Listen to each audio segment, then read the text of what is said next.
Steph, Davide Chinellato, Gazzetta Italy. What do you guys expect from LeBron James? He's playing as good as you and Kevin, but it's his own floor.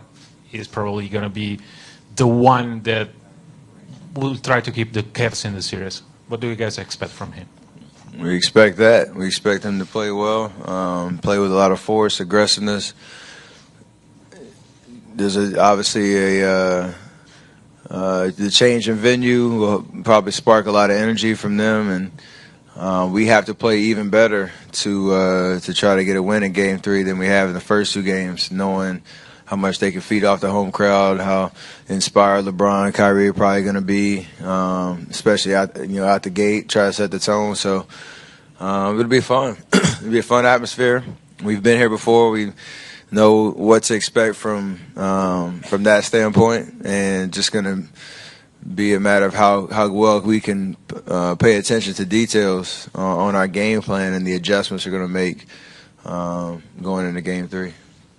Chris, back left. Chris Fedor, Cleveland.com. Steph, going back to what happened last year in Game 3, Draymond said that Game 3 is going to be the toughest game of the series thus far. What makes it so tough, and what can you learn from what happened in last year's finals in Game 3? We can learn, how thin the line is from success and failure, especially playing on the road. They usually home teams, have a different spark about them, and they might make a few more shots. Those momentum swings, those 6-point, 8-point runs that you can go on can be, a lot harder to deal with 19,000 people going crazy. So you got to just understand, what's at stake every possession from the jump. The biggest thing for us is we usually haven't gotten off to a great start in this building. In the first quarter, they come out with a lot of energy and things click for them, and we've usually had to deal with a deficit. Whether we come back or not is another question, but hopefully we can play better in that first quarter, especially to give ourselves a little bit more momentum than we've had in the past here. A couple of rows up on the aisle. Steph Ross, Golden Wode, NBC Sports Bay Area. The Christmas game was a tough one for you. But since then, what are some of the turning points and adjustments that have happened so that the whole transition of you and KD together really seems to be coming together at the right time right now? There's a lot of things, just obviously getting more comfortable with each other as time goes on, but just simplifying things, really. Understanding that not just me and KD, but Clay, Draymond, we all can just be ourselves and just play our game and not have to overthink or overcomplicate anything, really.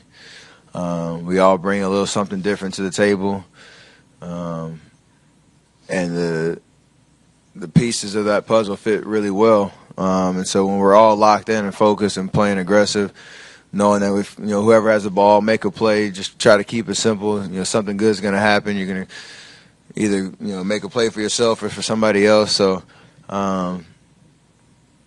that's really it. Really, that was just a good lesson to learn in a hostile environment here. That the stat sheet might look differently from night to night, but at the end of the day, we all have a role on this team. We all have an opportunity to help us win, and we all can really play at an extremely high level at the same time and do great things. And lastly, are you and KD friends? And if so, at what point do you feel that started to really develop and happen? I can't stand that guy, man. No, for real. No, it's funny.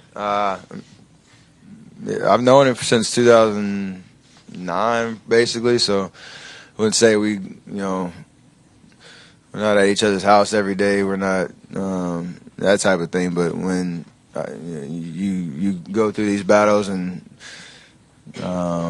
from October till now, I definitely feel like I know him a lot better than I did, and that'll hopefully continue as we hopefully go forward in our careers. But he's a great dude. He has a great sense of humor. I feel like I'm like a dating show right now. He's a great dude. I really like being around him, and hopefully that continues. Tim and Marcus before. Tim Kawakami, American News. Steph, your team's never been shy about chasing history, particularly last year with 73. Do you allow yourself, even quietly, to say what 16-0 could mean historically for you? Nah, because we're not. We have a huge hurdle to get over tomorrow. Like we talked about a little earlier, Game 3 has been rough for us historically, and especially in this building. So to give ourselves a chance to even coming close to thinking about that, we need to really, really just lock in and give every effort we have on tomorrow and how hard this 48 minutes is going to be to really seize control of the series. We've talked about before that 16-0 doesn't matter in any stretch of the imagination unless that's a closeout game and that's the opportunity in front of us, because all it is just winning a championship and doing what you need to do to get that done. So tomorrow is another step in that direction that we need to be ready for. Draymond just said that going for 73 maybe was a mistake. Maybe not a mistake blatantly, but just that maybe took your focus off a little bit of the championship. Do you agree with that? Maybe you talked about it, or it was just too much of a thing for you guys last year? I don't know. I mean, in the moment, you obviously wanted it.